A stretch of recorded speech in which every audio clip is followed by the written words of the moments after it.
Welcome to vlog 3. Hopefully you've been enjoying these things. We are up here scouting. What we're doing today, we got our binoculars. We're up here looking for acorns, and we're going to show you right here in a second what we found, because we think this is a good spot. All right, so we have walked a lot today, but we found what we came for. From what we're seeing, the acorns up here are not anywhere near the growth that they are at home. So they're kind of hard to tell, but we haven't really seen many acorns until we got up here. There's one good spot, two random red oaks, and everything else is maple. And both of them have acorns on them. And it's, I'm not going to say they're loaded, but they've got acorns, and a lot more acorns than what we've been seeing. So I want to show you, this is just a classic example of what we call just off. And so Nathan Killen talks about this on the podcast. You can go check it out. This is what we would call a just off trail. So on this ridge, I'm going to show you here in just a second. Actually, up there is what you're getting ready to see. There's a bunch of deer poop, there's trails, everything in the world going straight across that ridge. The thing is, the buck I'm after more than likely isn't going to walk that ridge. That's not a big buck thing to do. But what he will do is, we aren't 20 yards off, and it's thicker across through here, and you'll see there is a trail, but it's a very faint trail. If you follow the trail, we've already found, you know, deer poop all the way up and down this trail.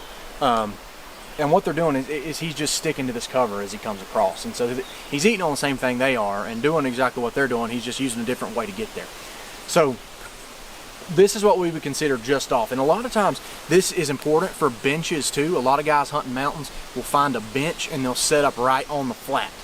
Most of the time, if you got a bench that's coming down like this, so it's kind of like a S kind of in a way, or an L. I guess it'd be an L with a weird leg. But if you got a bench, a lot of people set up directly on that flat. So like right here.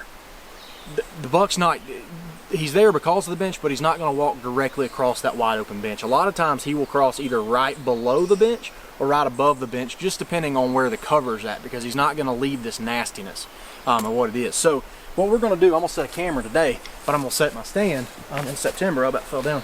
We're going to put the camera right here, one stick up. But if you see that there's a maple right behind there, it gives me about a 12-yard uphill shot to this faint trail. And he won't just walk on this trail. I mean, he could come through any of this thick stuff right here. But the point is, he feels comfortable coming through here in daylight. And a lot of times what people will do, and what we talked about when we walked up on this spot, is they will set up on that flat, because it is very tempting. I almost set the camera on the browse up there. It's very tempting to sit on the flat because of the deer sign. But what's going to happen is you're going to pick up pieces of antler, and you're going to see him, but he's going to come across the side, and you're going to go, dang, I should have took the chance and got down there where I knew he was coming through. So anyways, we're going to get this set up and leave it, let it sit here for at least a month and a half.